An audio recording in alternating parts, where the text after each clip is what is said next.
मैं पूछता हूं कि अगर 4 ईयर साइकिल सच है तो हर साइकिल में ऑल टाइम हाई बनने में 366, 266, 511 और -14 दिन क्यों लगे?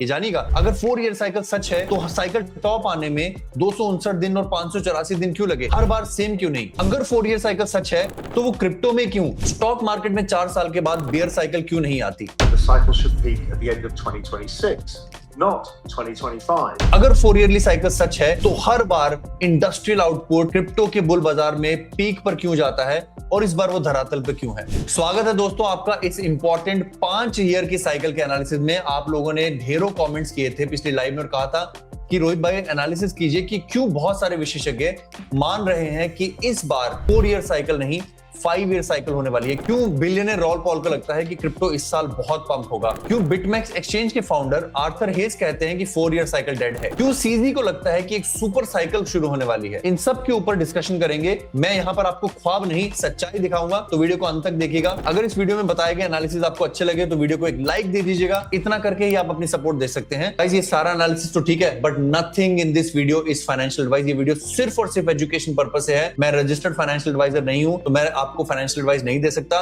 Please do your own research and this is not a financial advice. Let's go back to the video. दोस्तों ये पिछली 4 हाल्विंग साइकिल्स हैं। हर बार हाल्विंग डेट के बाद न्यू ऑल टाइम हाई बनने में अलग दिन लगे। 2012 की हाल्विंग साइकिल के बाद 366 दिन लगे नया ऑल टाइम हाई आने में। 2016 की हाल्विंग साइकिल के बाद 266 दिन लगे नया ऑल टाइम हाई बनाने में। 2020 के कोविड के बाद केवल 144 दिन लगे नया ऑल टाइम हाई बनाने में। और 2024 में तो हद हो गई जब हाल्विंग होने से पहले ही उस साइकिल का नया ऑल टाइम हाई बन गया। यानी कि ये चीजें तो प्रीपोन होती जा रही हैं। वहीं दूसरी तरफ अगर हम साइकिल टॉप की बात करें तो हाल्विंग से साइकिल टॉप का डिस्टेंस 2012 की हाल्विंग के 367 दिनों में नया ऑल टाइम हाई लगा। 2012 की हाल्विंग के 367 दिनों के बाद साइकिल का टॉप हो गया। बल्कि 2016 की हाल्विंग के बाद 259 दिन लगे साइकिल टॉप होने में, जहां से बेयर मार्केट की शुरुआत होती है। 16 दिसंबर 2017 से बेयर मार्केट शुरू हुई। वहीं जब 10 नवंबर 2021 से बेयर मार्केट की शुरुआत हुई तब हाल्विंग को हुए 511 दिन हो गए थे। और इस बार 10 अक्टूबर अगर इस साइकिल का टॉप है तो हाल्विंग से यानी कि 19 अप्रैल से हमें 584 दिन लगे, जहां पर हाल्विंग के तुरंत बाद का नया ऑल टाइम हाई प्रीपोन होता जा रहा है, साइकिल टॉप पोस्टपोन होता जा रहा है। तो अगर हम इस बात पर अंधा विश्वास ना करें और 367, 259, 511 और 584 महज एक इत्तेफाक नहीं, ये शायद 1000 दिन भी हो सकता है for a new cycle top to come. चलिए हम अपना दिमाग लगाए बिना एक्सपर्ट्स की सुनते हैं। राहुल पॉल और बाकी एक्सपर्ट्स का क्या कहना है कि क्यों ये 5 साल की साइकिल है, क्यों साइकिल टॉप 2026 में आना है, 2025 में 584 दिन के बाद 10 अक्टूबर को नहीं। So we're through the trough of the cycle, and the next is the rise up, and the cycle should peak at the end of 2026, not 2025. But I've been stressing this a lot, and people haven't really got. तो जो chart roll Paul बताने की कोशिश कर रहे हैं वो PMI manufacturing index है। उनका कहना है कि 2020 और 21 का जो क्रिप्टो पीक था उस समय पीएमआई टॉप कर रहा था, 60-70 के आसपास चला गया था। 2017-18 में पीएमआई टॉप कर रहा था, 60 की तरफ चला गया था। यहां पर पिछले 3 साल से हमें एक flat PMI industrial output 50 point से ऊपर गया ही नहीं है। How can 2025 be the cycle top? Raoul Pal ने 5 साल की साइकिल के पीछे एक और तर्क दिया था कि उन्होंने कहा था कि बिटकॉइन 1,30,000 तब तोड़ेगा जब मैकडी और आरएसआई ऊपर जाएंगे, और ऐसा होने पर जब मैकडी बढ़ेगा और आरएसआई 68 के ऊपर जाएगा, ऐसा होने पर $1,30,000 के क्रिटिकल लेवल को तोड़कर बिटकॉइन 1,88,000 जाएगा। इसकी पड़ताल हमने की है। अगर आप वीकली टाइम फ्रेम पर देखें तो आप देखेंगे कि जुलाई और अक्टूबर के टॉप के समय स्टोकेस्टिक आरएसआई भी वीकली पर टॉप हो गई थी और एक्चुअली वो नीचे जानी शुरू हुई थी। अब इस समय स्टोकेस्टिक आरएसआई 36 पर है। रॉल पॉल अगर सही है तो बिटकॉइन के $1,00,000 जाने तक स्टोकेस्टिक आरएसआई हो सकता है कि 50 तक आ जाए और 1,30,000 जाने पर स्टोकेस्टिक आरएसआई 68 हो जाए। और अगर वो 68 ब्रेक कर देती है तो यानी कि अगला टारगेट 2026 का 1,88,000 है एज पर राहुल पॉल। तो राहुल पॉल ने इंडस्ट्री आउटपुट, लिक्विडिटी और स्टोकेस्टिक आरएसआई का हवाला देते हुए कहा है कि पीक 2026 में आएगा। हालांकि मैं राहुल पॉल की कुछ बातों से एग्री नहीं करता हूं। उन्होंने ये भी कहा है कि इस साल 30 गुना की ग्रोथ आएगी।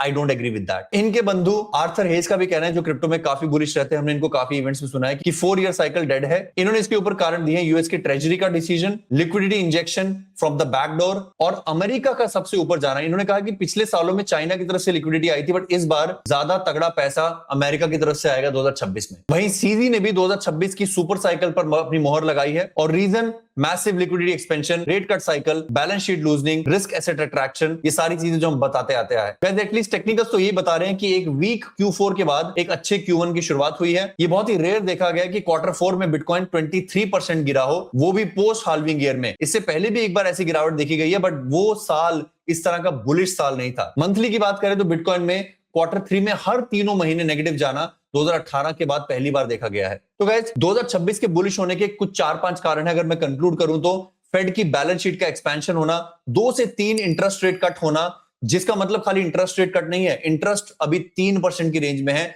इमेजिन 2026 के अंत आते आते इंटरेस्ट 2% की रेंज में आ जाएंगे, which is very very low.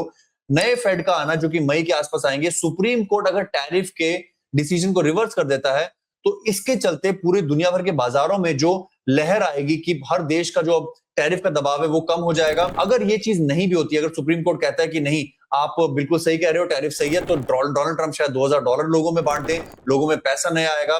Mid term election आएंगे नवंबर में, और यहां पर मैं वर्ड ऑफ कॉशन दूंगा कि ज्यादातर अच्छी चीजें, चाहे वो क्लैरिटी एक्ट, चाहे डोनाल्ड ट्रंप के नए पपेट फेड चेयर का आना हो, ये बाकी सारी चीजें वो सब पहले हाफ में हो जाएंगी। इन सब के कारण मोस्ट लाइकली पंप पहले आ जाएंगे। मे बी सारा पंप जनवरी, फरवरी, मार्च में आ जाएगा, मैक्सिमम समर से पहले। और इन सब के कारण जो पंप आता है या पंप नहीं भी आता है, guys do not wait for the end. Don't wait for Ethereum to go to 4800. Don't wait for XRP to break even. Don't wait for Bitcoin to go to $200,000. हमेशा 15% के रूल का फॉलो करें अगर आप क्रिप्टो में invested हो, और हाँ आप क्रिप्टो में ओवर इन्वेस्टेड हो, अपना पोर्टफोलियो रीबैलेंस करते रहें। बिटकॉइन खरीदें, यूएस स्टॉक खरीदें, शिट कॉइन्स को हर बहाने के साथ निकालते रहें, इंडियन स्टॉक्स खरीदें, और अगर आप फिर भी ऑल्ट कॉइन खरीदना चाहते हो तो थोड़ा कैश अपने पास रखो, क्योंकि कैश है तो ऐश है। कैश नहीं रखोगे तो ऑल्ट कॉइन्स को हाई प्राइसेस पे खरीदते रहोगे। अगर ऑल्ट कॉइन्स खरीदने ही है तो कैश साइड में रखो, बिटकॉइन के 200 वीक्स मूविंग एवरेज जाने का वेट करो और तभी ऑल्ट कॉइन्स खरीदो। And most importantly rule of 50-30-15-5 follow करो। पीछे लिखा हुआ है, अगर नए हो नहीं पता तो कमेंट में पूछ लो, कोई ना कोई आकर आपको बता देगा, क्योंकि दसियों हजार लोग 50-30-15-5 से अपना जीवन सुधार चुके हैं।